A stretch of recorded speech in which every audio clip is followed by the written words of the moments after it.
ሰላም የጆይ ቲቪ አውቶሞቲቭ ተከታታዮች እንዴት ናችሁ? ሰላም ለእናንተ ይሁን። ዛሬ ደግሞ በዚህ ፕሮግራማችን ዓለማችን ላይ ውድ የተባሉ የመኪና ዝርዝሮችን አብረን እንመለከታለን። እንዴት ናችሁ? እንዴት ከረማችሁ? እንግዲህ በዓለማችን ላይ እጅግ በጣም ውድና በጣም የቅንጦት ተሽከርካሪዎች ሲኖሩ ከነዚህ መካከልም አምስቱን አብረን እንመለከታለን። አብረን እንቆይ።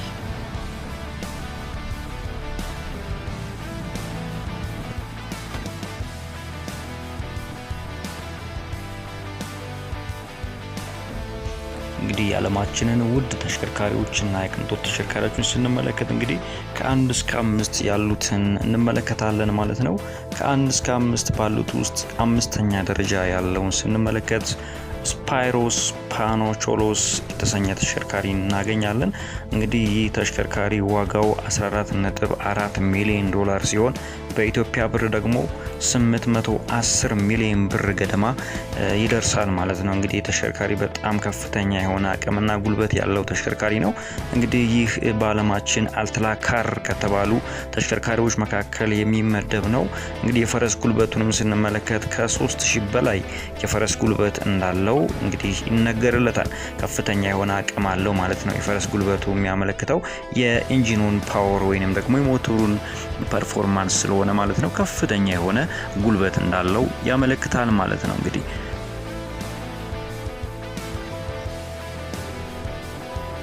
በአራተኛ ደረጃ ላይ ያለውን ስንመለከት እንግዲህ አራተኛ ደረጃ ላይ የተቀመጠው በዓለማችን ውድ መኪና ወይንም ደግሞ ቅንጦት ተሽከርካሪ ከምንለው መካከል ፓጋኒ ዞንዳ ኤችፒ ፓርቼታ የተሰኘ ተሽከርካሪ ሲሆን ዋጋውም እንግዲህ 17.5 ሚሊዮን ዶላር ይደርሳል ማለት ነው። እንግዲህ ይህ በኢትዮጵያ ብር ስንመነዝረው ወደ 990 ሚሊዮን ብር ገደማ ይደርሳል ተብሎ ይገመታል። እንግዲህ በጣም እጅግ ቀልጣፋ የሆነ ተሽከርካሪ ነው። ከዚህ በተጨማሪ በልዩ ንድፍ የተሰራ ተሽከርካሪ ነው። እጅግ ውብና በጣም ማራኪ ተሽከርካሪ ነው። ይሄ ተሽከርካሪ በጣም ቀልጣፋና እጅግ በጣም በውበቱ በጣም ከፍተኛ የሆነ ውበት አለው ከሚባሉ ተሽከርካሪዎች መካከል አንዱ ነው ማለት ነው።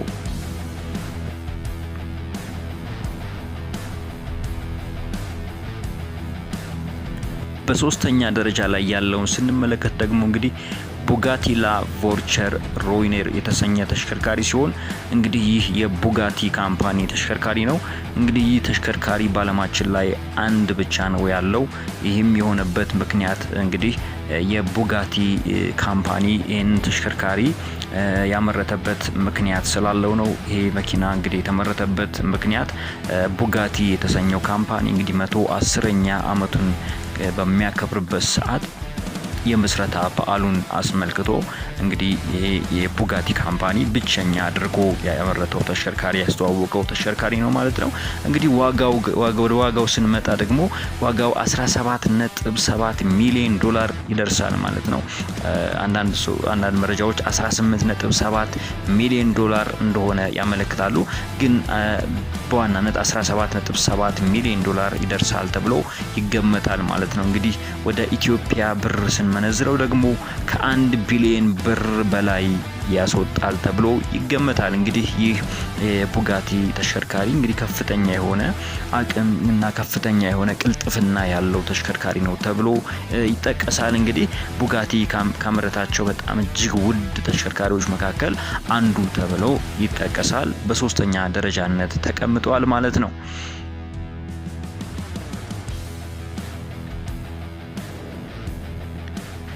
በሁለተኛ ደረጃ ላይ የምናገኘው እንግዲህ ሮልስ ሮይስ ቦት ቴል የተሰኘ ተሽከርካሪ ሲሆን እንግዲህ ይህ መኪና ቀደም ሲል በዓለማችን ላይ ውድ ከተባሉት ተሽከርካሪዎች መካከል ነበር። እንዲሁም ደግሞ የሁለተኛ ደረጃ ሳይሆን አንደኛ ደረጃ ላይ የተቀመጠ ተሽከርካሪ ነበር።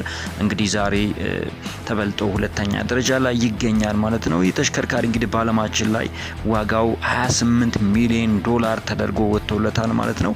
እንግዲህ 28 ሚሊዮን ዶላር ወደ ኢትዮጵያ ብር ስንመነዝረው ከ1.6 ቢሊዮን ብር በላይ ዋጋ ወጥቶለታል ማለት ነው። እንግዲህ ከፍተኛ የሆነ ዋጋ ይዟል ብለን እንገምታለን። እንግዲህ በጣም ከፍተኛ የሆነ ዋጋ ነው። 1.6 ቢሊዮን ማለት በጣም ከፍተኛ ዋጋ ነው። እንግዲህ ዋጋው ሲጨምር ያው በዛኑ ያክል ጥራቱና ፐርፎርማንሱ እንደሚጨምር ይታወቃል ማለት ነው። ይህ መኪና እንግዲህ በልዩ ትዕዛዝ የተሰራ ነው። በጣም ውብና ከኋላው የጀልባ ቅርጽ ያለው አይነት ተሽከርካሪ ነው። እንግዲህ በጣም ደስ የሚልና በጣም ቀለል ያለ ነገር ግን በጣም የሚያምር አይነት ተሽከርካሪ ነው ማለት ነው። እንግዲህ ዋጋውም ደግሞ 28 ሚሊዮን ዶላር በኢትዮጵያ ደግሞ 1.6 ቢሊዮን ብር ገደማ ይደርሳል ተብሎ ይገመታል ማለት ነው።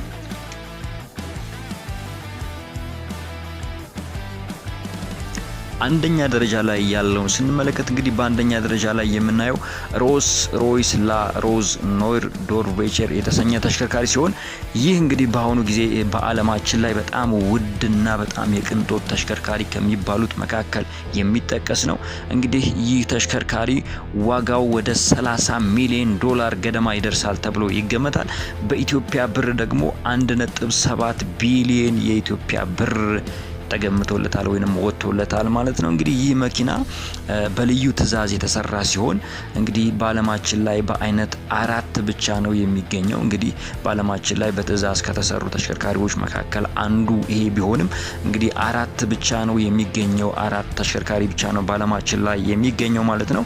ይሄ ማለት በ4 ሰዎች እጅ ማለት ነው እንጂ ብዙ አይገኝም ማለት ነው። እጅግ በጣም የቅንጦት ተሽከርካሪ ነው እና የቅንጦት ቁሳቁሶችን የያዘ ተሽከርካሪ ነው እና በእጅ ጥበብ ስራውም በጣም የተዋጣለት ተብሎ ከሚጠቀሱት ተሽከርካሪዎች መካከል አንዱ ነው። እንግዲህ በጣም ከፍተኛ የሆነ ወጪ ያስወጣል ማለት ነው። እንግዲህ 30 ሚሊዮን ዶላር ወጥቶለታል። በኢትዮጵያ ደግሞ 1.7 ቢሊዮን የኢትዮጵያ ብር ያወጣል ተብሎ ይገመታል ማለት ነው። እንግዲህ በዓለማችን ላይ ያሉ እንግዲህ ውድ ተሽከርካሪዎች የምንላቸው መካከል 5ቱ እነዚህ ይመስላሉ ማለት ነው። እንግዲህ በቀጣይ ደግሞ ሌሎች አዳዲስ የአውቶሞቲቭ መረጃዎች እንዲደርሷችሁ እንግዲህ ቻናሉን ሰብስክራይብ በማድረግ መጠቀም ትችላላችሁ። ከዚህ በተጨማሪ ደግሞ እንግዲህ መንጃ ፍቃድ ለማውጣት የምትፈልጉ እንግዲህ አንዳንድ የመንጃ ፍቃድ ትምህርቶችን መከታተል የምትፈልጉ ሰዎች ካላችሁ እንግዲህ ይህንን ቻናል ሰብስክራይብ በማድረግ አዳዲስ ትምህርቶችን እንዲሁም ለመንጃ ፍቃድ የሚጠቅሟችሁን ትምህርቶች መከታተል ትችላላችሁ። ቻናሉን ሰብስክራይብ ከማድረግ አትርሱ። እንግዲህ በጣም እናመሰግናለን ስለተከታተላችሁን። ጣይ እንግዲህ እስከምንገናኝ ድረስ ቸር ሰንብቱ።